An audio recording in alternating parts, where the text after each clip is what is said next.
आप सभी PF members का हार्दिक स्वागत व अभिनंदन है। यदि आप भी अपने पुरानी कंपनी का पैसा नई में ट्रांसफर कर रहे हैं और आपको कुछ इस तरीके का एरर देखने को मिल रहा है, online claim request can not be proceed as present employer has not made payment in your PF account, तो अब आपको घबराने की आवश्यकता नहीं है क्योंकि ईपीएफओ ने एक जबरदस्त अपडेट कर दिया है। अब इस वजह से इस प्रॉब्लम का जो सोल्यूशन है वो चुटकियों में आप कर सकते हैं। इससे पहले इसका सोल्यूशन बहुत ही ज़्यादा पेचीदा था, नहीं के बराबर था, लेकिन ईपीएफओ ने हाल ही में एक तगड़ा अपडेट कर दिया है जिसके बाद से इसका सोल्यूशन करना बहुत ही आसान हो गया है। तो देखिए, आज की इस नए वीडियो में हम पहले तो इस प्रॉब्लम के बारे में समझते हैं कि एक्चुअल में ये प्रॉब्लम कहाँ आ रही है, किन किन लोगों को देखने को मिल रही है।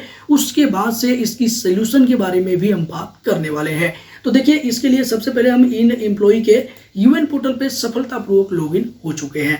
अब चूंकि इन्होंने एक से ज़्यादा कंपनी में काम किया है तो पुरानी कंपनी का पैसा इनको नई वाली में ट्रांसफर करना होगा। तो इसके लिए हम जैसे ही जाते हैं, देखिए ओके कर देंगे, उसके बाद से ऑनलाइन सर्विसेज पे जाते हैं और यहाँ पे one member one EPF account transfer request लगाते हैं। तो इनको ये प्रॉब्लम देखने को मिल रही है कि ये पैसा ट्रांसफर नहीं कर पाएंगे। देखिए, यहाँ पे सबसे नीचे की साइड आएंगे तो ये प्रॉब्लम देखने को मिल रही है। इनका यहाँ पे कहना ये है कि भैया जो आपकी कंपनी है ना, करेंट वाली, ये वाली जो कंपनी है, यहाँ पे नाम जो दिखने को मिल रहा है, इस कंपनी ने पैसा ही नहीं जमा किया है और इस वजह से आपका पासबुक है वो जनरेट नहीं हुआ है और पासबुक जनरेट नहीं हुआ है तो आप पैसा ट्रांसफर नहीं कर पाएंगे। और ठीक इसका जो इस्टेब्लिशमेंट का एड्रेस वगैरह है वो आप यहाँ देख सकते हैं और इस्टेब्लिशमेंट का जो आईडी है लास्ट में 10-236 है, जो कि मैं आपको दिखाऊंगा।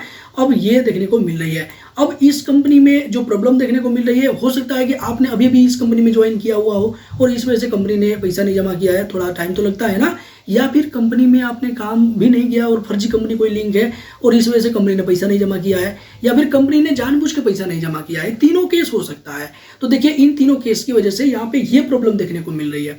अगर आपके केस में आपने नई कंपनी में ज्वाइन किया है तो आपको वेट करना चाहिए, आपको कुछ भी नहीं करना है, बस केवल चेक करना है, रहने देना है, अपने कंपनी से बात कर लेना है कि यहाँ पे दिख रहा है कि कंपनी ने पैसा नहीं जमा किया है, क्या बात है, कंपनी पैसा जमा कर देगी। या फिर आप 3-4 महीना हो चुका है फिर भी प्रॉब्लम देख रही है तो आप कंपनी से बात कर सकते हैं। हो सकता है कंपनी ने पेमेंट डिले किया हो किसी भी रीजन की वजह से, तो कंपनी पैसा जमा कराते ही ये ठीक हो जाएगा। 2 केस में तो ठीक हो जाएगा। तीसरा केस की बात करते हैं, अगर कंपनी फर्जी है, कंपनी ने आपको लिंक कर दिया है लेकिन कंट्रीब्यूशन नहीं जमा किया है, तो इस केस में आपको क्या करना है, इसको डिलीट कर देना है। जी हाँ फ्रेंड्स, आप डिलीट कर सकते हैं। जब आप डिलीट करेंगे तो इस प्रॉब्लम का सोल्यूशन हो पाएगा।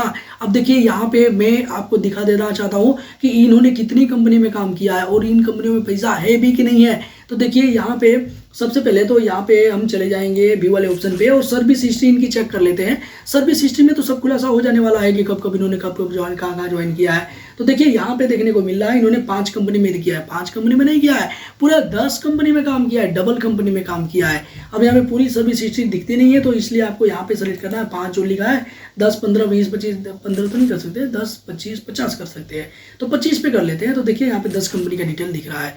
अब हो सकता है कि इन्होंने पिछले सभी कंपनी का पैसा निकाल लिया है तो इनको आगे ज़्यादा मेहनत करने की जरूरत नहीं है क्योंकि करेंट वाली कंपनी ने तो वैसे भी पैसा नहीं जमा किया है। लेकिन इनके साथ उल्टा है, इनके कुछ कंपनी से इन्होंने पैसा निकाल लिया है, बाकी की कंपनी में पैसा अभी भी है और करेंट वाली कंपनी ने पैसा ही नहीं जमा किया है और इस वजह से इनका जो पैसा है वो फंस गया है। तो देखिए, इसका प्रूफ मैं दिखा देता हूँ इनके पासबुक वाले पोर्टल पे। तो देखिए, यहाँ पे इनका पासबुक खुला हुआ है, मैंने खोल के रखा है पहले से। अब देखिए, यहाँ पे 10 कंपनी दिख रही है और इसमें जो 236 वाली कंपनी है वो यहाँ दिख रही है 10वें नंबर पे और इसमें 0 है, कंपनी ने पैसा नहीं जमा किया है, करंट वाली कंपनी है। इसका मैं डिटेल दिखा देता हूँ करंट वाली कैसे है, ये बाद में इन्होंने ज्वाइन किया है। अब देखिए, बाकी का सभी कंपनी का इन्होंने पैसा निकाल दिया, किसी में टेंसी भर के निकाला है, किसी में ट्रांसफर करके निकाला है, लेकिन कुछ कंपनी का जो पैसा है वो फंसा हुआ है। देखिए, 1, 2, 3 कंपनी में पैसा है, 4 कंपनी में पैसा है, बाकी 5वीं में तो जमा ही नहीं किया है।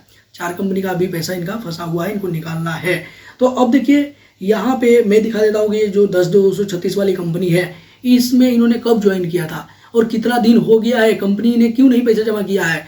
तो देखिए, यहाँ से भी आप सर्विस हिस्ट्री चेक कर सकते हैं। देखिए, यहाँ पे सर्विस हिस्ट्री आप पे जाएंगे, सर्विस हिस्ट्री, तो आपको देखने को मिलेगा ये सर्विस हिस्ट्री पासबुक वाली देखने को मिल रही है। अब देखिए, यहाँ पे ये जो कंपनी है 10वीं वाली, ये पहले नंबर पे देखने को मिल रही है यहाँ पे, और यहाँ पे बताया जा रहा है कि इन्होंने 1 जून 2024 को ज्वाइन किया था। हालांकि अब मैं ठीक 1 साल बाद ये वीडियो रिकॉर्ड कर रहा हूँ, भले ही आप 2-3 साल बाद इस वीडियो को देख रहे होंगे, लेकिन डिटेल्स में काफी ज्यादा समझाने का प्रयास कर रहा हूँ। जो ट्रिक है वो आपको समझना जरूरी है।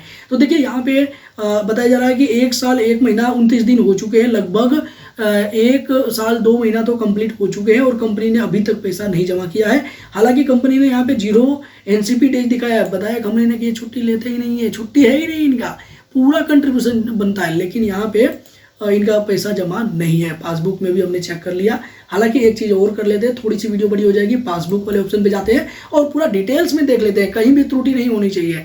अब देखिए यहाँ पे बाय डिफॉल्ट 236 वाली कंपनी सेलेक्टेड है और यहाँ बता रहा है कि पासबुक ओवरव्यू में पासबुक बैलेंस नॉट अवेलेबल, देखिए पैसा ही नहीं है, जमा ही नहीं किया है। बाकी सभी कंपनी है देखने को मिल रही है। जिस भी कंपनी को देखना है आपको यहाँ सेलेक्ट करना है और उसके बाद से उसका पूरा डिटेल आप चेक कर सकते हैं कि उस कंपनी ने कब कब पैसा जमा कराया है, उसका इंटरेस्ट वगैरह मिला है या नहीं मिला है, या फिर पैसा ही नहीं जमा कराया है। तो इनके केस में तो कंफर्म हो गया है इतने सारे प्रूफ देखने के बाद कि कंपनी ने पैसा नहीं जमा कराया है। अब इसके सोल्यूशन के बारे में बात कर लेते हैं। तो सोल्यूशन ये है कि ईपीएफओ ने एक जबरदस्त अपडेट जैसा ही कर दिया है। हाल ही में हमने इस पर वीडियो भी रिकॉर्ड किया था। कंपनी ने ये सोल्यूशन किया है कि आपको ऐसा लगता है कि जो भी कंपनी फर्जी जुड़ी हुई है आप उसे डिलीट कर सकते हैं, जैसे कि अगर इस तरीके की प्रॉब्लम आ रही है उससे छुटकारा आपको मिल सके। तो देखिए इनकी जो कंपनी थी 10 कंपनी में ढूंढना थोड़ा मुश्किल हो रहा है, लेकिन देखिए ये यहाँ पे 30 नंबर पे यहाँ पे दिख रही है, जिसमें आप देख सकते हैं कि 1 जून 2024 को इन्होंने ज्वाइन किया है। अभी डेट ऑफ एग्जिट अपडेट नहीं है और इस वजह से यहाँ पे इनकी जो सर्विस हिस्ट्री है, जो हम देख रहे थे ना यहाँ पे सर्विस हिस्ट्री में कि इनका 1 साल से ज़्यादा हो गया, अभी भी काम कर रहे हैं, 0 कंट्रीब्यूशन है। तो देखिए यहाँ पे जब तक डेट ऑफ एग्जिट अपडेट नहीं करेंगे ना, एग्जिट डेट, तब तक यहाँ पे ये काउंट करता रहेगा, भले आप काम करें या ना करें। तो यहाँ पे दिखाता रहेगा कि आपका पैसा जमा हो रहा है। जमा कहाँ हो रहा है, जमा नहीं हो रहा है, यहाँ पे सर्विस काउंट हो रहा है। क्यों? क्योंकि यहाँ पे डेट ऑफ एग्जिट अपडेट नहीं है। तो चलिए अब यहाँ पे हम देख लेते हैं कि ये जो कंपनी है इसके सामने जो डी लिंक का जो ऑप्शन है ना, इस पे आपको क्लिक करना है। ये नया ऑप्शन ईपीएफओ ने प्रोवाइड करा है। अब इस वाले ऑप्शन से आप इस कंपनी को डिलीट कर सकते हैं, डीलिंक कर सकते हैं। अब देखिए आपको करना क्या है, यहाँ पे आपको रीजन सेलेक्ट करना है। रीजन में 2 रीजन दिए हुए हैं। ये क्या आप इस कंपनी को नहीं जानते हैं और बिना परमिशन के ही कंपनी ने आपको जोड़ दिया है? ये फर्जी कंपनियां करती हैं, जैसे कि कोविड-19 के टाइम काफ़ी लोगों ने किया था, भर भर के किया था, पैसे बनाने के लिए किया था। अब दूसरी पूछ रहा है कि क्या आपने इंटरव्यू वगैरह दिया है, कहीं उस कंपनी को आप जानते हो, कंपनी ने ऑफर दिया हो आपको ज्वाइन करने के लिए और कंपनी को ऐसा लगा हो कि भाई आप ज्वाइन करोगे, लेकिन आपने ज्वाइन नहीं किया और कंपनी ने आपको जोड़ दिया है। तो 2 ही कंडीशन यहाँ पे दिए हुए हैं, दोनों में से किसी एक को आपको सेलेक्ट करना है। अगर कंपनी को आप जानते हो तो ये वाला सेलेक्ट करना है, दूसरा वाला कंपनी को नहीं जानते हो तो आपको ये वाला सेलेक्ट करना है। अब उसके बाद से यहाँ पे 2 चेक बॉक्स दिए हैं, इस पे सेलेक्ट करना है और उसके बाद से गेट ओटीपी करना है। आपके आधार कार्ड में रजिस्टर्ड मोबाइल नंबर पे एक ओटीपी आएगा, ओटीपी एंटर करने के बाद सबमिट करेंगे, आपकी ये कंपनी डिलीट हो जाने वाली है। अब देखिए हालांकि एक चीज और है, आपको विशेष ध्यान रखना है कि जिस कंपनी में कंट्रीब्यूशन नहीं जमा है, किसी कंपनी ने आपका बिल्कुल 0 कंट्रीब्यूशन भी नहीं किया है, तभी आप उस कंपनी को डिलीट कर सकते हैं। अगर कंपनी ने 0 कंट्रीब्यूशन भी कर दिया ना, ईसीआर फाइल कर दिया, तो आप नहीं कर सकते हैं, थोड़ी प्रॉब्लम आपको होगी। तो देखिए मैं उस प्रॉब्लम के बारे में भी आपको बता देता हूँ। सर्विस डिटेल वाले ऑप्शन पे मैं दोबारा से आ जाता हूँ और किसी ऐसे कंपनी को मैं डिलीट करने का प्रयास करता हूँ जिसने आपका पैसा जमा किया है। तो देखिए यहाँ पे मैं इस कंपनी को सेलेक्ट कर लेता हूँ। चलिए ये वाली, इस कंपनी को मैं डीलिंग कर रहा हूँ और ये कंपनी डीलिंग करने से पहले यहाँ पे एक एरर देखने को मिल रहा है। इंस्ट्रक्शन है, एरर नहीं है, इंस्ट्रक्शन है। बताया जा रहा है कि आपका ये जो कंपनी है इसने कंट्रीब्यूशन वगैरह अपडेट किया हुआ है, तो इसलिए आप डायरेक्टली इसको डीलिंक नहीं कर सकते हैं, आपको पीएफ ऑफिस का सहायता लेना पड़ेगा। यानी कि ये डीलिंकिंग आप अप्लाई करेंगे ना, तो उसके बाद से आपके पीएफ अधिकारी के पास जाएगा, वो वेरीफाइड करेंगे अपने हिसाब से। हो सकता है कि आपके एम्प्लॉयर से भी डिस्कशन करें, बाई मेल कर सकते हैं, बुला सकते हैं, आपको भी इंफॉर्मेशन दे सकते हैं, हो सकता है कॉल कर सकते हैं या फिर आपको बुला सकते हैं, डॉक्यूमेंट वेरिफिकेशन करवा सकते हैं, उसके बाद ही डीलिंग होने वाला है। तो चूंकि यहाँ पे हमें तो इनका तो ये डीलिंग करना ही नहीं है, तो हमें टेंशन वाली बात नहीं है। हमें तो ये वाला डीलिंग करना है जिस कंपनी ने पैसा नहीं जमा किया है और ईपीएफओ यहाँ पे स्वीकार भी रहा है कि पैसा इसने नहीं जमा किया है, ये 10/236 वाली। तो देखिए यहाँ पे डीलिंग कर रहे हैं, तो यहाँ पे तो कोई एरर ही नहीं आ रहा है। तो एरर नहीं आ रहा है तो आपको चिंता भी नहीं करना है, सीधा डीलिंग कर देना है। अब डीलिंग करने के बाद आप चाहें तो अपना पैसा ट्रांसफर कर सकते हैं, विड्रॉ कर सकते हैं, आपको कोई भी प्रॉब्लम नहीं आएगी। हालांकि फिर भी अभी भी ये जो ईपीएफओ ने नया ऑप्शन लाया है, इसका सर्कुलर आना बाकी है। ईपीएफओ ने ये जो सिस्टम इंप्लीमेंट किया है, इसमें कुछ गलतियां हो सकती हैं, कुछ एरर आ सकते हैं। तो अगर आपको किसी भी तरीके के एरर आ रहे हैं और डीलिंग करने के बाद भी आप पैसा ट्रांसफर नहीं कर पा रहे हैं, तो एक बार जरूर इस वीडियो के नीचे आकर के कमेंट करके अपना जो भी रिस्पॉन्स है वो दीजिए। उसके बाद से जिस भी तरीके का आपको एरर देखने को मिल रहा होगा ना, उस पर एक डेडिकेटेड वीडियो, डिटेल वीडियो, हमारी वीडियो थोड़ी लेंथी हो जाती है क्योंकि हम डिटेल्स में यहाँ पे बात करते हैं, पूरे प्रूफ के साथ बात करते हैं, तो उस तरीके से पूरे प्रूफ के साथ आपको उसके सोल्यूशन के बारे में भी जल्द से जल्द बताने का प्रयास करेंगे। इस वीडियो को आप ज्यादा से ज्यादा शेयर कर सकते हैं जिससे कि ज्यादा से ज्यादा लोगों की सहायता हो सके।